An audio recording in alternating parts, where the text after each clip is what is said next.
Sextante no Ar, o podcast da editora Sextante. E aí, gente? Tá começando agora mais um Papo Sextante, um quadro que dá voz ao autor dentro da grade de programação do Sextante no Ar, o podcast da editora Sextante. E hoje eu, Tassiana Carias, assessora de imprensa, estou aqui para um Papo Sextante, edição especial Ciclo de Palestras. No dia 8 e 9 de junho, a Sextante reuniu um time de autores em São Paulo para o segundo ciclo de palestras. Durante o evento, a comunicação fez uma série de entrevistas com os nossos autores. Confere só. Conversei com a Natália Arcuri, criadora do maior canal de finanças do YouTube e autora do livro Me Poupe. Nath, o Me Poupe já está há mais de 50 semanas na lista dos mais vendidos. Você imaginou que isso chegaria tão longe? E qual a sensação de ver a educação financeira cada vez mais acessível? Bom, desde o lançamento do livro, do Me Poupe, foi tudo muito surpreendente. Jamais imaginei o número de pessoas que compareceram nas noites de autógrafos, assim como não imaginei que o livro ia ficar como o primeiro mais vendido da Amazon, depois chegou a ficar entre os 3 mais vendidos de outras listas importantes, como o Publishing News. E todos esses números que hoje eu sei que são superlativos para o mercado livreiro, me deixam muito, muito feliz de saber que existe, sim, um desejo da população de buscar conhecimento a respeito de educação financeira, de poder tornar esse conhecimento mais acessível, de ter um livro que ele tem, digamos, um sex appeal, né? A gente usa essa expressão de ter uma linguagem mais sexy, uma forma de se comunicar com o público desde a capa, que é diferente, que é uma capa diferente para livros desse contexto, desse segmento de finanças pessoais, porque eu sempre acreditei que era justamente isso que ia fazer a massa se interessar pelo assunto. Quebrar um pouco essa barreira do sério, levar um pouco de divertimento, um pouco de entretenimento, ainda que seja pelas páginas de um livro. Então eu fico muito feliz de saber que, enfim, está funcionando, está dando certo, as pessoas estão gostando. E recentemente o livro agora ficou ainda mais acessível. Estamos dentro dos livrinhos lá da Avon.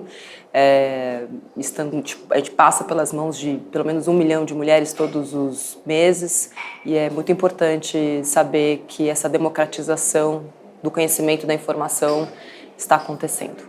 A presença de uma mulher falando sobre esse tema também é algo novo. Você acredita que o público cresceu? E qual a importância de ter uma porta-voz feminina nesse assunto? Eu vejo muito pelo público que me segue nas redes sociais, no meu canal, que já é majoritariamente feminino. Fico muito feliz que o público do livro e do canal não é apenas feminino, porque tem uma figura feminina. Hoje eu entendo que as mulheres tinham, sim, meio que uma carência de ter uma figura feminina importante e alguém que sabe lidar com o dinheiro, porque infelizmente no Brasil a gente ainda tem essa crença de que mulher e dinheiro não combinam. E quando aparece uma pessoa que nem era do mercado financeiro, que é jornalista, e que foi aprender na raça mesmo e está ensinando para as outras de uma maneira muito mais como se fosse de amiga para amiga, eu sinto que essa proximidade, essa identificação faz com que as mulheres se sintam mais à vontade. Tipo, poxa, se ela conseguiu, eu também consigo. Então, hoje poder ser uma referência para mulheres, adolescentes, meninas, jovens, é uma responsabilidade, claro, mas é muito gratificante. Eu conversei também com o Gustavo Cerbasi, autor de 16 livros sobre finanças, como A Riqueza da Vida Simples, seu mais novo livro publicado pela Sextante. Cerbasi, no seu livro novo você fala sobre minimalismo e a importância nas escolhas inteligentes, uma nova forma de consumo. Você acha que a gente está num momento em que menos é mais? Eu não tenho dúvidas que a gente está vivendo um momento muito interessante, não só em que menos é mais, mas em que todo um modelo econômico, um modelo de consumo, chamado de consumismo, está migrando para um novo modelo chamado minimalismo ou algum outro nome que vão descobrir associado ao minimalismo, em que as pessoas se conscientizaram dos problemas decorrentes do consumismo, não só problemas para o próprio bolso, né, de ter que descartar coisas e cada vez gastar mais, e aquela ansiedade de ter que estar na moda, de se atualizar e acompanhar as tendências, mas isso é um problema familiar, mas também é um problema para a sociedade. O consumismo gera muita renovação de modas, muita renovação de conteúdo, gera muito lixo, muito dejeto, muitos problemas para o planeta, não só de uso de recursos, mas como de excesso de materiais que são descartados. Então, principalmente os mais jovens perceberam o quanto que isso é danoso para o seu futuro, para o planeta que viverão nos próximos 70, 80, 90 anos. E há uma mudança nítida de consumo, que não é uma invenção, né? Não é um novo modelo de consumo, é um resgate. O resgate de uma vida mais simples, mais eficiente, mais minimalista, porque envolve escolhas mais duradouras, mais seletivas, eu vou ter mais abundância naquilo que é importante para mim, mas é um minimalismo que não está tão associado a ter pouco, não está associado àquela simplificação da vida, é simplificação das escolhas. Um minimalismo que envolve talvez viver no interior, porque a tecnologia me permite ter um home office numa casa mais arejada, mais confortável, mais espaçosa, longe da cidade, talvez com meio de transporte compartilhado, em que eu vá para a cidade 1, 2 vezes por semana, mas eu posso hoje ter uma vida mais rica, mais abundante, mais espaçosa e mais barata, porque a tecnologia me permite trabalhar em lugares onde eu não preciso disputar espaço, onde o metro quadrado é mais caro. E eu queria que você falasse um pouco pra gente sobre o equilíbrio entre pensar nos planos futuros, mas ao mesmo tempo não deixar de desfrutar do momento presente. Quando a gente fala de planejamento financeiro, normalmente a gente provoca um pensamento sobre o futuro. E isso desconforta muita gente, porque pensar sobre o futuro significa trocar alguma coisa do presente, tanto o meu tempo livre, né, planejando, quanto os meus recursos consumindo, eu tenho que jogar para o presente. Eu uso meu tempo para planejar o futuro, eu uso meu dinheiro para comprar coisas no futuro que eu não compraria se não estivesse trabalhando, mas isso desconforta muita gente porque racionalmente nós acreditamos que isso é importante, mas emocionalmente nós queremos viver o presente, queremos mais recompensas.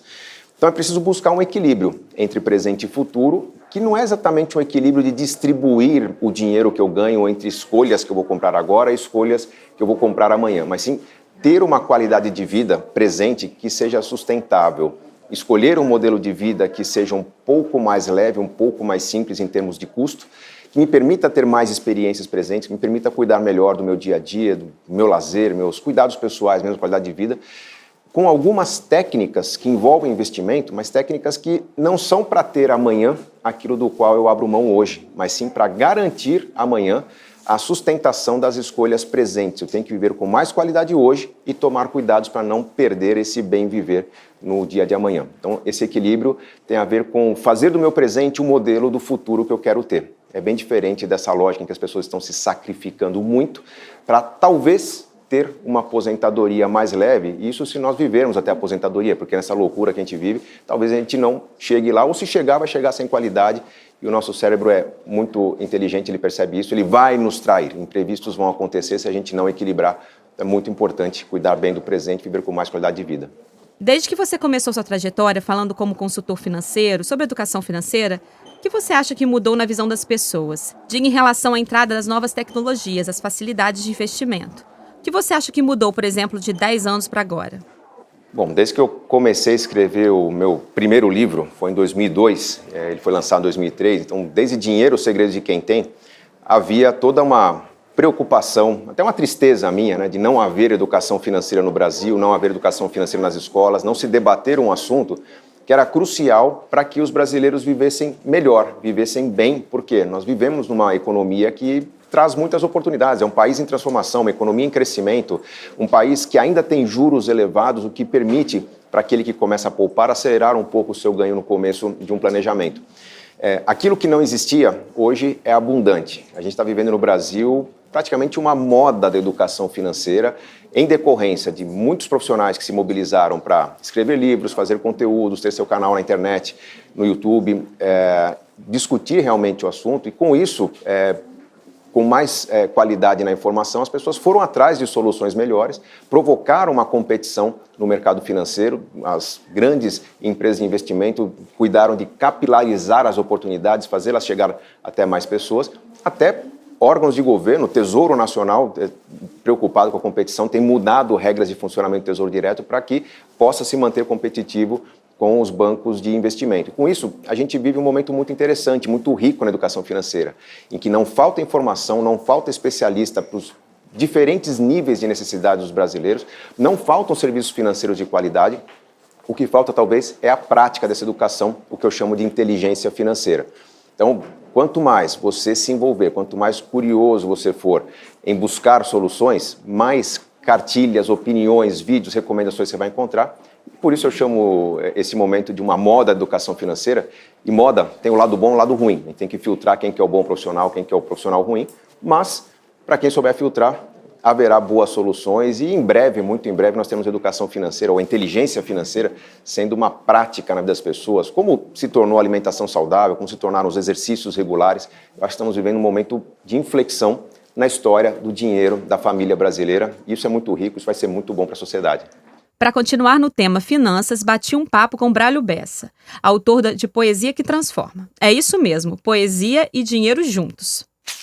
Braulio, um dia você pensou que seria possível viver de poesia? Financeiramente, não. Viver da poesia como elemento de felicidade, como elemento de motivação para correr atrás do que eu quero, do que eu sonho, mas ganhar dinheiro com isso, não. Quando tive contato com poesia a primeira vez na vida, foi com um livro de um poeta popular, de vida muito simples, e eu me enxergava muito naquela imagem de alguém que ia ser rico, sim, um dia, mas rico de sabedoria e principalmente rico de gratidão por alguma coisa boa que eu pudesse fazer para as pessoas através de minha poesia. Dinheiro, eu pensei que eu ia ser lisa a vida todinha. Você e a Camila, sua esposa, sempre dão um jeitinho de viajar. Lembra que a gente já conversou sobre isso, né? Mesmo com 1 bilhão de compromissos, vocês conseguem se organizar. Como você vê a importância, além de planejar e guardar para o futuro, de aproveitar esse momento presente de agora? Olha, a minha agenda é meio doida, né? Hoje em dia, tudo no mundo eu faço, é palestra, é evento, é publicidade, e aí tem sessão de autógrafo de livro e televisão. E as pessoas falam muito disso, aproveite o momento. E quando eu tiro uma semana para viajar, quando eu digo esses 3 dias eu quero ficar em casa, e aí é quando as pessoas falam muito isso. Rapaz, você tem que aproveitar o momento para ganhar dinheiro. Eu disse, não, eu estou aproveitando o momento. Quando eu estou em casa, deitado no sofá, com meus cachorros, com Camila, só cheirando o cangote dela, para mim aproveitar o momento é isso, não é só ganhar dinheiro. Agora, eu tento ter sabedoria para lidar com isso. Nunca imaginei, não sou rico financeiramente, mas também já ganhei o dinheiro que eu talvez não fosse ganhar a vida todinha trabalhando com o que eu trabalhava, que eu ganhava um salário mínimo. Então, peço sabedoria para não fazer besteira com o dinheiro. E acho que eu tenho conseguido. A gente tem uma ideia muito, muito parecida de futuro. Eu e Camila, tudo a gente divide na nossa história, entre nós dois, com nossa família. Acho que se eu não fiz besteira até agora, eu não vou fazer mais não. No seu livro Poesia que Transforma, você diz: apesar de eu nunca ter sonhado com a fama, a televisão proporcionou um encontro da minha poesia com as pessoas. A poesia te levou ao programa Encontro com Fátima Bernardes e, em seguida, a Sextante lançou seu livro que te levou às listas dos mais vendidos.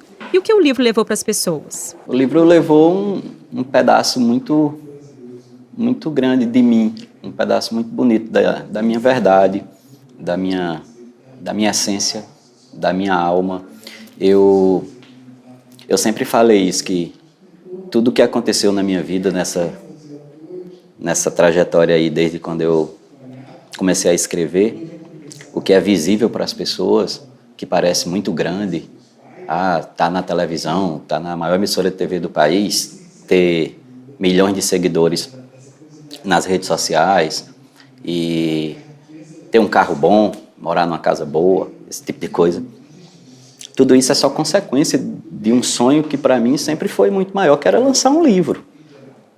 A grande realização da minha vida foi lançar esse livro e fazer com que esse livro ajudasse tanta gente. O que eu acho é que o povo precisa de cultura, o povo precisa de poesia, de arte, e ter a possibilidade de entregar isso na vida das pessoas é muito bonito, de me entregar, de pegar o que eu sinto, até porque o poeta ele tem esse atrevimento de tomar para si o sentimento dos outros, misturar com o dele.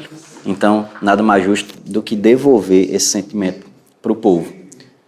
A minha matéria-prima é gente. Eu sou gente que escreve sobre gente, para gente.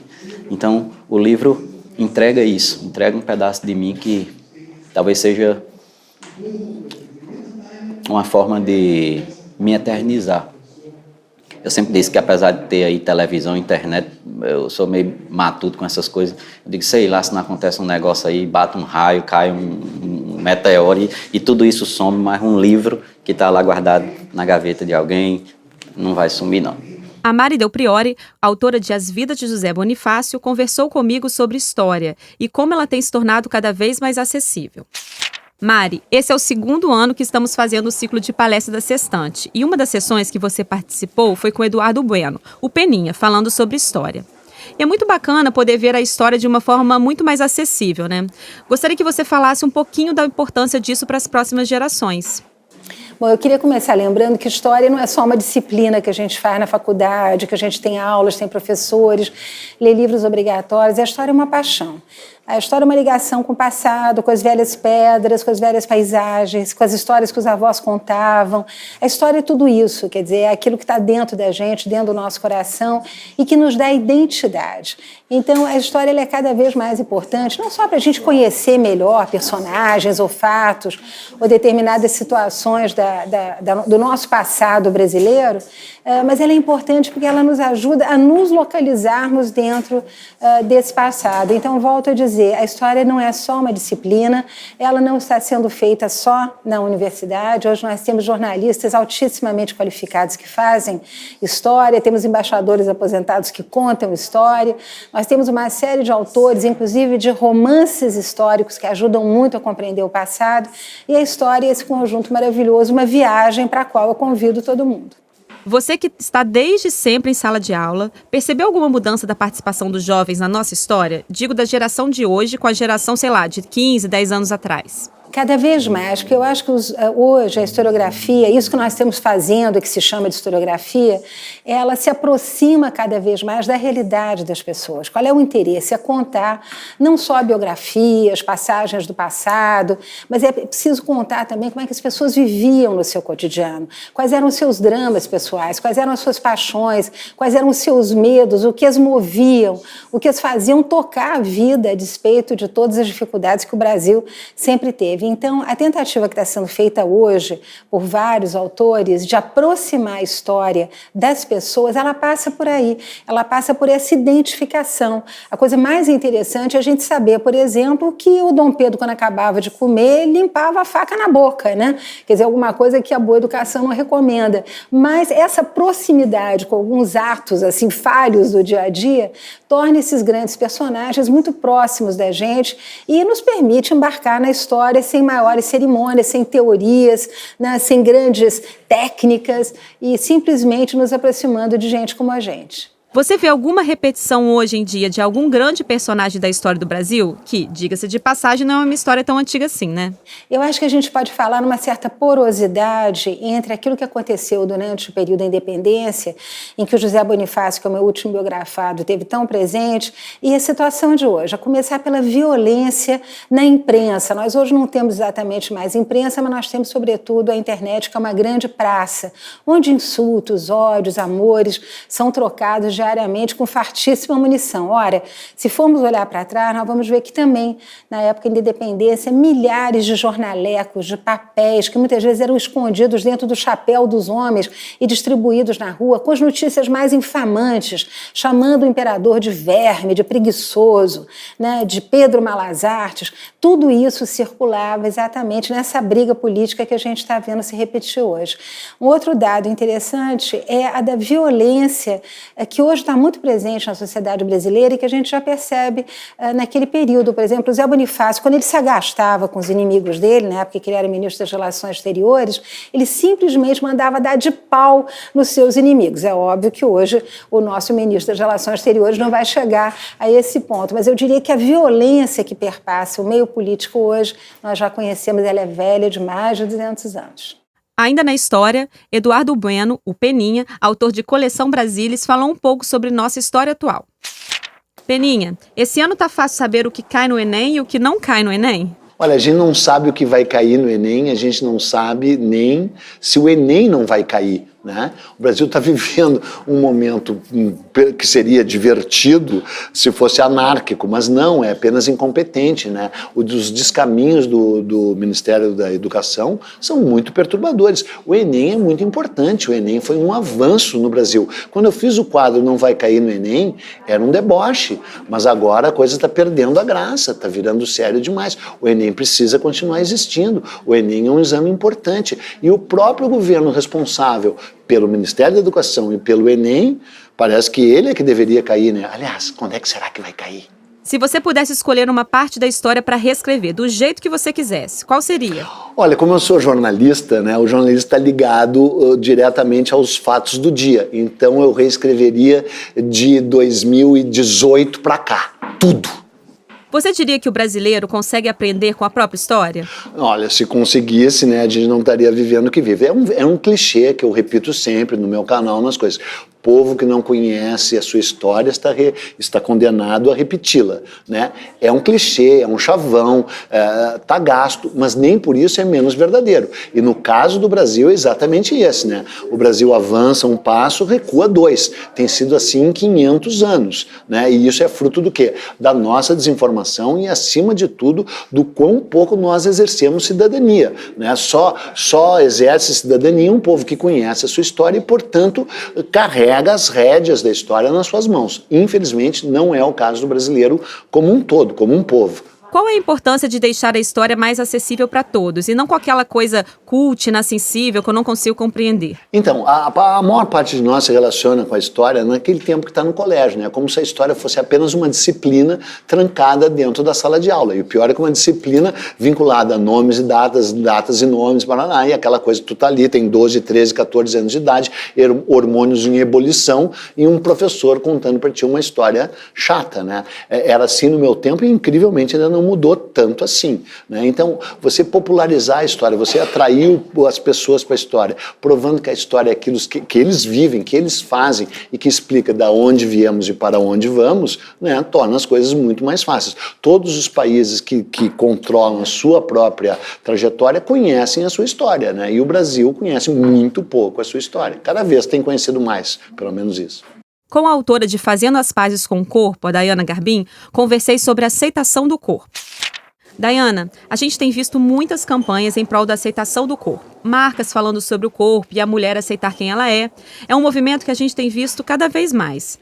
Você acha que as pessoas têm se sentido mais à vontade hoje em dia para falar desse assunto? Eu acho que a gente está vivendo um momento muito bonito e muito novo, que é as mulheres começarem a entender que elas precisam gostar do próprio corpo, né? A gente sempre viveu momentos por causa da publicidade, da mídia, do que era mostrado em revistas, na internet, imagens sempre de corpos muito perfeitos, muito manipulados e que sempre fizeram com que a mulher sentisse vergonha do próprio corpo, né? O corpo da mulher sempre estava muito distante daquilo que era dito como o corpo ideal, ou o padrão de beleza, ou o corpo que traria felicidade.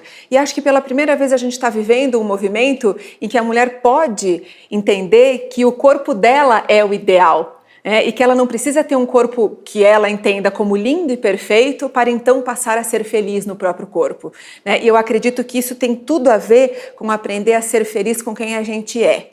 A gente parar de sentir vergonha não só do nosso corpo, porque na verdade quando a gente sente vergonha do nosso corpo é porque a gente sente vergonha de quem a gente é muitas vezes.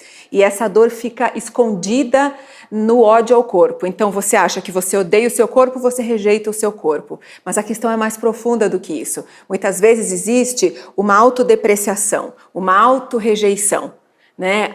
Normalmente a base do sofrimento com o corpo e com a comida está na falta de você gostar de quem você é, da sua autoestima, né? De você se respeitar como pessoa. E aí a mulher acaba colocando isso tudo como uma rejeição ao próprio corpo. Então que bom que a gente tem visto na mídia, nas campanhas, nas marcas, cada vez mais mulheres com todos os tipos de corpos, todas as cores de pele, todos os tipos de cabelo, de todas as idades, o que também é novo. Mulheres mais velhas de cabelo branco, na passarela. Isso é muito lindo, porque cada mulher tem a sua beleza, cada corpo é o ideal. Né? Não existe um tipo de corpo ideal. Então eu realmente acredito que a gente está vivendo um momento muito bonito, muito novo, e que vai fazer com que a mulher cada vez mais possa se sentir confortável no próprio corpo. Eu me lembro de uma palestra em que você sugeriu alguns pequenos movimentos que poderiam ajudar nesse processo de autoaceitação. Eu lembro até que uma das dicas que me marcou muito foi uma que você sugeriu parar de seguir nas redes sociais aquelas pessoas que a foto te trazia algum tipo de sofrimento. Eu queria saber se há algumas outras dicas que a pessoa poderia começar a fazer para entrar nesse processo de autoaceitação. Sempre que as pessoas me perguntam qual é o caminho para a autoaceitação, qual é o caminho para a gente parar de sentir vergonha de quem a gente é, para conquistar uma autoestima, né, mais elevada, a primeira coisa que eu penso é: não existe resposta pronta e não existe caminho fácil. A construção da autoaceitação, da autoestima, é um processo lento, é um processo que eu não acredito que vai acontecer de uma hora para outra. E o que eu percebo que falta na gente é a gente de fato reconhecer o nosso valor como ser humano, o nosso valor como mulher. Enquanto a gente continua usando como parâmetro a nossa aparência, a forma do nosso corpo ou qualquer aspecto da nossa aparência, a gente se distancia muito do que vai trazer de fato você gostar de você mesma. Então, o que eu mais penso é que a gente tem que parar o máximo possível de se comparar com os outros, com as outras mulheres ou com os outros homens. E isso passa pelo que você consome na rede social. Porque se você vive o dia inteiro com o celular na mão, comparando a sua vida, o seu corpo, as suas conquistas com as dos outros nas redes sociais, você vai sempre se sentir fracassada, sempre se sentir menos, sempre se sentir incapaz. Porque a vida dos outros está sempre editada e só o que é o melhor está ali. Então a gente precisa primeiro parar de se comparar, parar de seguir coisas que só fazem a gente sofrer. Eu sempre penso, se você segue perfis nas redes sociais e pessoas nas redes sociais que te fazem tentar ser uma pessoa melhor ou que te traz coisas boas, ótimo. Mas se isso só te traz angústia, inveja, sensação de incapacidade e de inadequação, será mesmo que você tem que continuar consumindo esse tipo de conteúdo?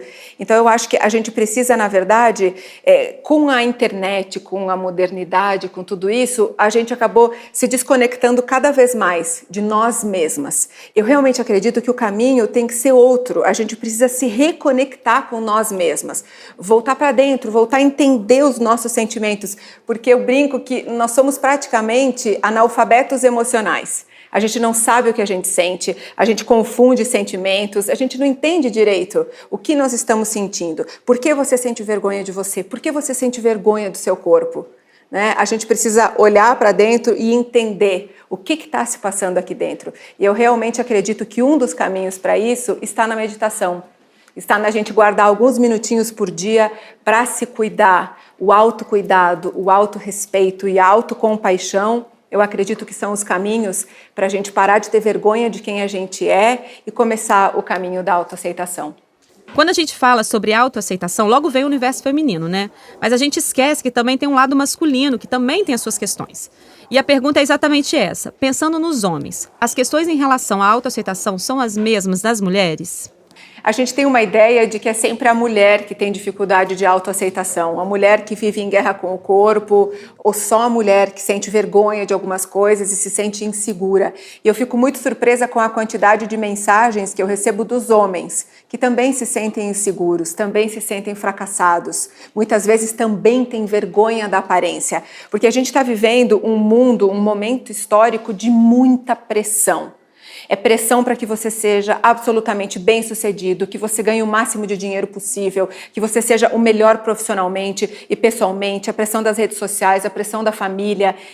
E essa busca pelo sucesso absoluto, pelo dinheiro, pela fama, faz com que quase todo mundo se sinta fracassado, inadequado, incapaz, insuficiente. Isso atinge em cheio os homens. Então, o que eu percebo com as mensagens que as pessoas me mandam por causa do meu canal do YouTube, por causa do livro, é que estamos todos em sofrimento.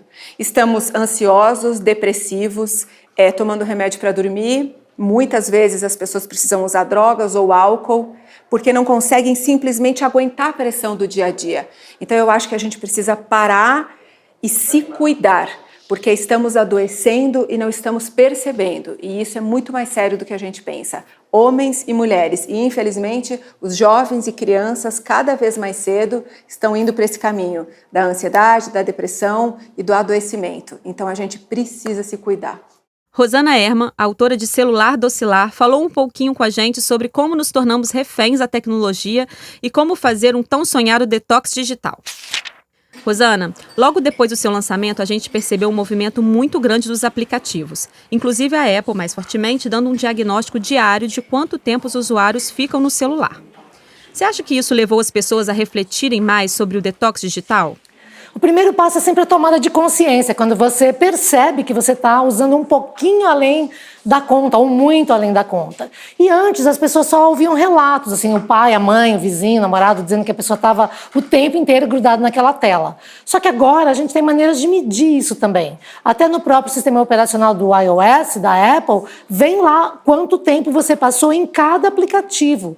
E é um choque quando você às vezes olha, são 2 horas da tarde e você já passou 3, 4 horas numa rede social. Ainda mais numa vida que a gente diz assim, não tenho tempo para mim, não consigo uma hora para ir na academia. E aí você vê que você passou 3, 4 horas fazendo nada, só olhando feed, só indo para lugar nenhum. Claro que é bacana para você se distrair, para gastar um tempo, para socializar, mas às vezes a gente realmente passa muito tempo mergulhado ali e se afoga, porque aqueles serviços, eles são projetados por pessoas muito capazes, muito competentes e inteligentes, são feitos exatamente para viciar você. São feitos para que você fique exposto o máximo de tempo à publicidade, que é quando você realmente começa a ver as coisas que pagam aquele serviço. Porque não tem serviço grátis. A gente acha que está usando as redes gratuitamente. É como diz a frase, não tem almoço grátis. Se o almoço for grátis, o almoço é você. É você que está sendo comido. Dá para resumir um pouco do que você trouxe no seu livro em umas 3 dicas de como iniciar um detox das redes sociais?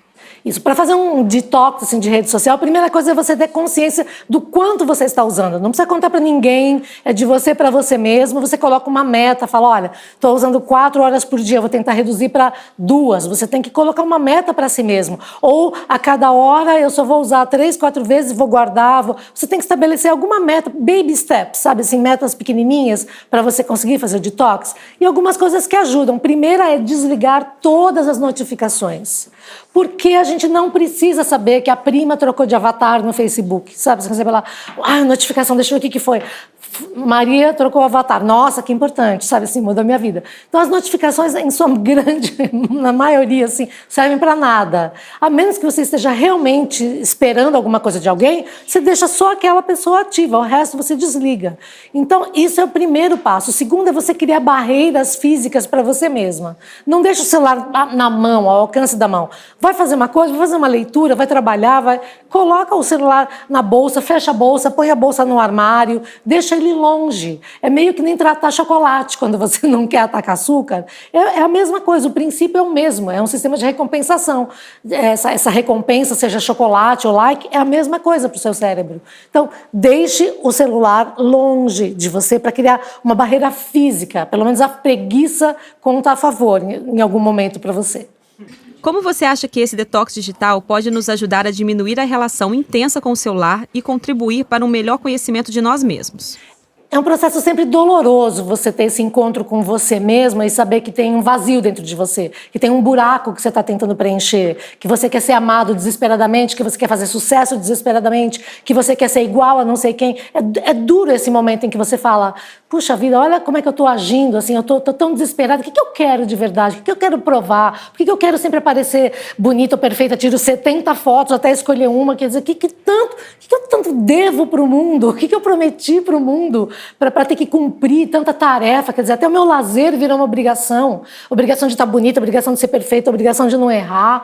Então isso torna a vida muito chata, porque a vida é empírica, a vida é para você experimentar, é para ter prazer com o seu corpo, para se relacionar com as pessoas, para melhorar como ser humano. Então, se você não está cumprindo essa tarefa, usando essa ferramenta incrível e maravilhosa que é a internet, você está fazendo errado, you're doing it wrong. E a hora que você percebe isso, você se sente meio assustada. Mas vai em frente, não tenha medo, começa de novo. Se quiser, apaga a rede social, começa outra, não tem importância. A gente não deve nada para ninguém, ninguém assinou nenhum contrato dizendo que ia ser um ser humano perfeito. Está tudo aqui para experimentar. Todos nós somos analfabetos digitais, a gente toca de ouvido. Ninguém fez curso de internet, curso de sou formado em redes sociais. Não, ninguém é. Ninguém é. Então está todo mundo experimentando, vamos tentar ser o mais saudável possível, vamos usar essas redes para ajudar pessoas, para ser ajudadas, sabe? Que o que conta, na verdade, é que é uma rede de compartilhamento. E é para compartilhar coisas legais, para ajudar pessoas. Se você não tiver nada para falar, ouça as pessoas. Ouça, leia, tenta ajudar. Não tenta só provar que você é superior e maravilhosa, porque essa vida de Instagram, essa vida perfeita, ela não existe nem para a pessoa que posta, nem a vida dela é tão perfeita assim. Aquilo é uma vida editada, não é real. Bati um papo com Alan Dias Castro, autor de Voz ao Verbo, sobre o processo de escrita e como ele largou tudo para viver de poesia. Escrever é a sua forma de se ouvir? Você acredita que essa escrita para as pessoas, para os poetas, é uma forma de autoconhecimento? Profundo, hein? Começamos. Eu acredito sim que é uma forma de me ouvir.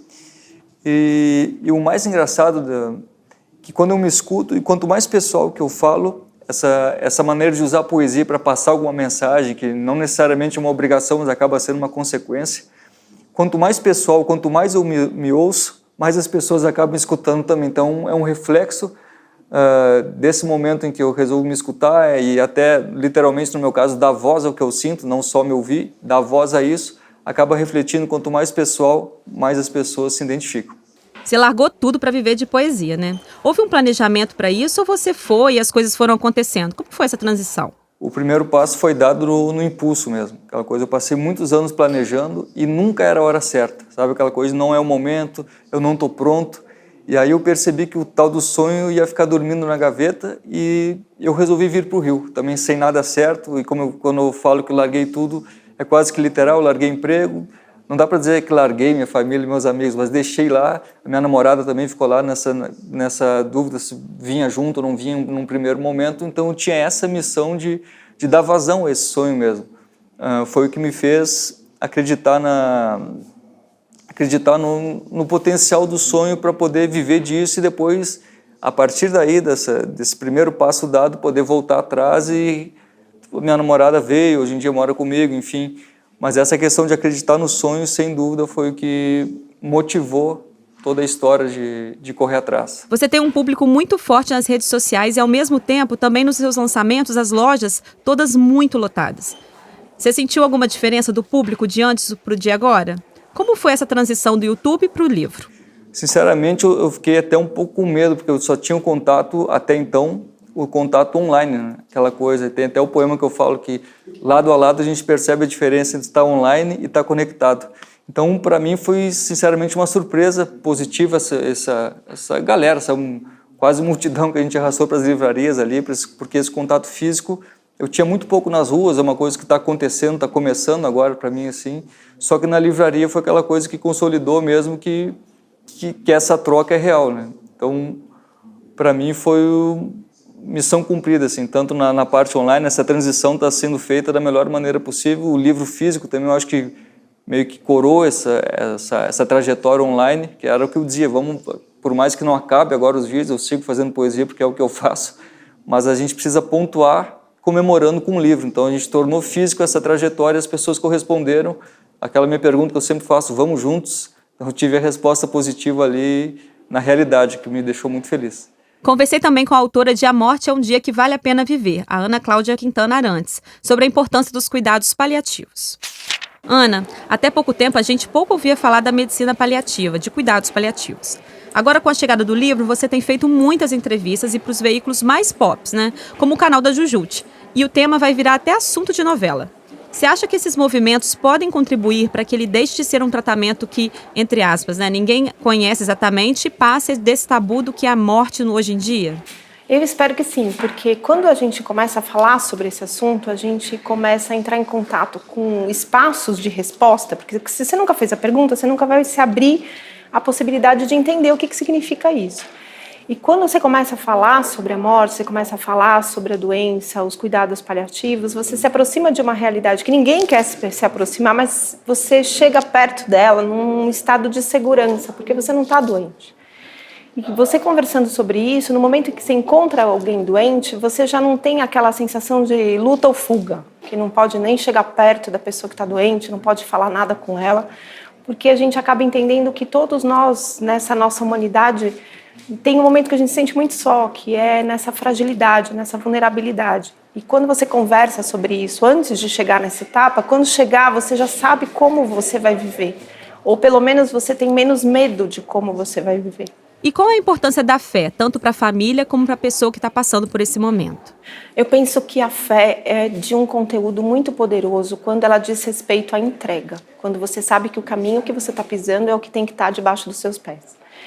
E esse processo de fé não pode ser confundido com ilusão, com expectativa. Então não importa de nada, não importa qual é a religião ou o caminho espiritual que cada pessoa escolhe para fazer sentido na sua vida, mas esse caminho precisa ser trilhado com base, na verdade, no amor, porque quando você tem um caminho desafiador debaixo dos seus pés, você precisa acreditar que vai receber tudo que é necessário para que você atravesse isso da forma mais leve, mais digna e mais transcendente possível, que você consiga perceber um estado de superação, um estado de força, um estado de coragem, que é pura entrega, que para mim fé é entrega.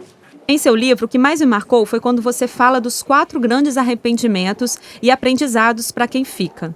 Você acha que a morte, às vezes, ensina mais do que a própria vida? A morte sabe tudo sobre a nossa vida. Se você quer saber todos os detalhes de prioridade, de valor, de importância, de sentido da sua vida, você tem que olhar para a sua morte, porque no momento em que a sua vida termina, quando você olhar para trás, tem que tudo ter valido a pena, ter feito sentido. Mesmo que você tenha tomado caminhos errados, você tem que ter conhecido paisagens nesses caminhos errados que trazem para você boas lembranças, nem que seja pelo fato de você ter se reencontrado nesse caminho que você se perdeu. Então, os arrependimentos que a gente vai refletir durante esse processo são coisas do nosso dia a dia, que não necessariamente você precisa estar doente para pensar sobre isso. Se você pudesse dar um conselho para as pessoas que estão passando por isso, você acha que existe um que seja em comum para todo mundo, para que possam encarar de uma forma mais leve, ou as pessoas encaram cada uma de sua forma? As pessoas encaram de acordo com as experiências passadas delas, com as características de enfrentamento, como elas conseguem lidar com os desafios que a vida apresenta. Tem gente que foge e não quer falar sobre isso, mas você fugir não faz com que a sua experiência do processo seja interrompida. Você vai viver essa experiência de uma forma ou de outra. O conselho que eu penso que vale para todo mundo, seja você uma pessoa que está doente, uma pessoa que está cuidando de alguém doente, ame muito. Tenha todas as experiências possíveis de conexão amorosa com a vida, com as pessoas, com a natureza, com Deus. Com Pedro Siqueira, autor de Todo Mundo Tem um Anjo da Guarda, falei sobre a importância da fé para o enfrentamento do medo. Pedro, qual é a relação e a importância de seu trabalho com a ciência, que são completamente diferentes, mas que no fundo acabam tendo uma missão muito semelhante?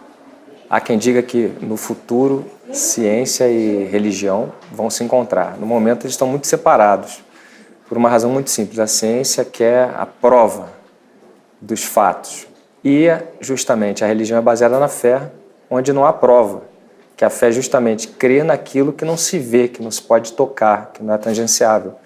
Então é algo que você acredita sem ver. Então há essa distância aí entre os dois. E você acredita que nesses momentos mais difíceis de enfrentamento da morte, por exemplo, da pessoa estar passando por isso na família, a fé é um elemento essencial? No momento em que a pessoa se depara com a morte, a fé é essencial. A fé te traz uma esperança, uma confiança. Ela tem esse potencial de afastar a ansiedade. As pessoas que estão no leito de morte ficam muito ansiosas pelo medo, né, de não saber exatamente o que vão enfrentar. Algumas até um pouco mais, digamos assim, mais drástica a situação, porque pensam que ali é o fim delas, de verdade, que acabou, que não tem mais nada além. E isso causa até um pânico, né, que a gente observa. Então a fé, ela tem esse poder de suavizar, de dar esperança, né, de trazer até uma alegria. Muitas vezes a pessoa está ali no leito de morte por tantos e tantos anos, às vezes, né, ou meses, e um sofrimento muito grande, ela pensa que ela vai escapar, que ela vai voltar a ser ela depois que ela fizer essa passagem para o lado de lá. Eu queria que você falasse um pouquinho do seu público, Pedro. Desde a época em que suas reuniões aconteciam lá na sala da sua mãe até hoje, você viu uma mudança? O que você sentiu nos últimos 10 anos? Meu público eu acho que mudou bastante. No início, né, lá na sala da minha mãe eram só jovens. Depois, quando fomos para a igreja, ficou um público mais velho, de pessoas de mais idade, talvez acima de 50 anos. Hoje em dia, eu vejo que o público é basicamente, né, hoje em dia, digo, de uns anos para cá, o público é basicamente feminino, eu diria 90% é de mulheres, mulheres entre 30 e 60 anos. E com o psiquiatra Daniel Martins de Barros, autor de Pílulas de Bem-Estar, conversei sobre a importância dos cuidados paliativos, tanto para o público quanto para a pessoa que enfrenta a doença. Daniel, no segundo ciclo de palestras Sextante, você foi um mediador da mesa com a Ana Cláudia Quintana Arantes, que é médica, assim como você, e autora do livro A Morte é um Dia que Vale a Pena Viver. E com o Pedro Siqueira, que é advogado, mas tem todo um trabalho com a espiritualidade e é autor de Todo Mundo Tem um Anjo da Guarda, entre outros, assim como Senhora do Sol, que ele acabou de lançar. Ambos os autores falam sobre a chegada do momento do leito da morte. Qual a importância desses cuidados ou de uma subjetividade na hora desse momento tão difícil? Tem dois momentos que a gente pensa em morte, né? A gente pensa em morte quando a gente aprende que vai morrer, quando a gente imagina e quando cai a ficha que um dia a gente vai morrer, e quando a gente está passando pelo processo de morte, né? E quando está doente, quando está naquele momento da morte propriamente dita. E se a gente não pensa sobre isso, se a gente finge que não está acontecendo, a gente vai ter prejuízo nos dois momentos. Então, quando cai a ficha para a gente que a gente vai morrer e a gente passa a vida fingindo que não, tentando abafar esse pensamento, tentando não pensar naquilo, isso vai ficar como uma sombra. Isso te impede de viver plenamente. E, sobretudo, quando a pessoa está passando pelo momento de morte, ela sabe, muitas vezes, ela quer conforto, ela quer qualidade, ela quer ser cuidada. E privá-la disso, falar, não, vai ficar tudo bem. Quando a pessoa sabe que não vai ficar tudo bem, pode ser mais torturante, mais angustiante para ela do que você falar, poxa, vamos lá, vamos fazer junto esse processo. E é tão importante o cuidado com a família, o entorno, quanto com o próprio paciente? Com certeza, cuidar da família, cuidar de quem está em volta daquele processo é fundamental, né? Porque a pessoa não passa aquilo sozinha. Quer dizer, ela pode passar sozinha, dependendo do seu contexto, mas muitas vezes, se não na maioria das vezes, tem alguém em volta, tem gente em volta, a família, as pessoas próximas, etc. E todo mundo fica angustiado. A morte é um momento importante, um momento de ruptura para todo mundo, para a pessoa e para quem está em volta. Então é fundamental conversar com a pessoa e conversar com todos à sua volta. Sabemos da importância do psiquiatra no tratamento de vários transtornos e distúrbios e como existe um preconceito muito grande em relação a isso. Embora a gente esteja falando um pouco mais agora, gostaria que você falasse um pouquinho sobre esse preconceito de que psiquiatra é coisa de maluco, e entre outras coisas que a gente ouve por aí, e às vezes é essencial no tratamento de várias questões, né? A gente tem feito o que a gente pode para tirar o estigma com relação à psiquiatria, né? A gente tem conversado, mostrado, explicado que a psiquiatria traz ainda um ranço antigo de quando não tinha muito o que fazer e o psiquiatra tratava das pessoas com grandes distúrbios de comportamento. Hoje a gente sabe que não é assim. Hoje as pessoas entendem que as tristezas adoecem, que a ansiedade adoece, que a autoimagem adoece e precisa de alguém para tratar. Quem é o especialista que vai tratar dessas questões emocionais, dessas questões que são mais de fundo? Não é o cardiologista, não é o ginecologista, é o psiquiatra. Então, a gente tem conseguido mostrar para as pessoas um pouco mais, acho que a gente vem diminuindo um pouco esse estigma, mas é uma batalha que não dá para dizer que está ganha. A gente precisa insistir e continuar batalhando para diminuir o estigma com relação à psiquiatria. Iberê Tenório e Mariana Fufaro, ambos do Manual do Mundo, falaram um pouco sobre a trajetória do maior canal de ciência e tecnologia do Brasil. Desde quando vocês começaram a trajetória de vocês até hoje, perceberam uma mudança muito grande de público? Como vocês fazem para acompanhar esse crescimento? Boa pergunta, né? Eu acho que o público-alvo do Manual do Mundo sempre foi o mesmo, de jovem adulto, né?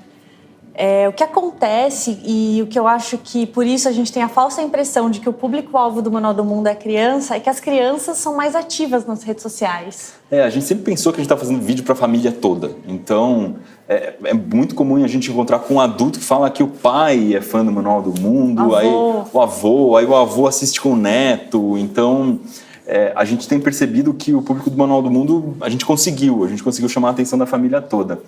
As crianças acompanham mais porque você consegue ver, porque elas comentam muito mais na internet, elas vão nas coisas, são um público muito mais ativo. A gente mesmo nem comenta no YouTube, né? A nossa geração não comenta, então você acaba vendo o público infantil aparecendo muito mais. Mas também o público que era infantil 10 anos atrás, quando a gente começou, já não é mais infantil. A gente encontra muita gente que escolheu fazer uma faculdade por causa do Manual do Mundo. E tem gente que começou a assistir Manual do Mundo lá atrás, quando era adolescente, casou, né? Teve filho, pequenininho. O filho assiste hoje. O filho assiste. Então, mas a gente percebe sim uma mudança do público ficando um pouco mais adulto ao longo do tempo. Até os nossos temas, né, ficaram um pouco mais complicados. A gente lançou uma série Maker faz um pouco tempo, então mexe com coisas mais difíceis de mudar, mas as crianças estão sempre ali. Sempre. Hoje vocês são pais, né? Queria perguntar se muda alguma coisa na forma de produzir o conteúdo e se alguma coisa está mudando nos temas também para vocês. É uma pergunta interessante essa, porque ela não tem a ver só com a classificação e o conteúdo, a classificação do que a gente produz, mas tem a ver com o conteúdo também, né? Porque o conteúdo a gente vai mudando, foi mudando também ao longo do tempo de acordo com os nossos gostos. E agora que a gente tem filho, tem muito a ver. O Iberê acabou de fazer a série Maker, Manual Maker, e tem muita coisa de impressora 3D, muita coisa de construir, de robótica. E a Helena, nossa filha que tem 4 anos, vai no Manual do Mundo e pira. Então ela já queria mexer nos robôs que a gente fez, ela fica jogando na mesa de air hockey que a gente construiu. A lagarta. A gente fez uma lagarta em impressora 3D para ela, eu fiz uma varinha mágica outro dia no laser, então a gente começa a perceber no que eles se interessam, pelo que eles se interessam, e também tem essa percepção, antes a gente achava que só os adultos iam gostar dessa coisa maker, de cortar, de fazer na impressora, e a gente percebe que a Helena, que tem 4 anos, tá adorando essas coisas. Sim, tem uma preocupação que a gente sempre teve no Manual do Mundo, que é com relação à segurança. Então, desde lá do começo, 1900 e bolinha, a gente já colocava crianças, peçam ajuda a um adulto. Mesmo não sendo vídeo voltado para criança, a gente sabe que criança assiste, né? Então, a gente já tinha essa preocupação. E hoje, assim, eu fico muito tranquila, porque eu olho os vídeos e tudo bem, né? Mesmo os vídeos que a gente fez lá atrás, tudo bem de uma criança assistir. Então é isso, gente. Mais uma edição especial do Papo Sextante, o programa que dá voz ao autor na grade de programação do Sextante no Ar, o podcast da editora Sextante. Eu sou Tassiana Carias, assessora de imprensa, e junto com o time da comunicação fui repórter por 2 dias no 2º ciclo de palestras Sextante. Com alguma dúvida ou gostaria de mandar seu comentário? Escreve pra gente no e-mail sextantenoar@sextante.com.br. Até a próxima!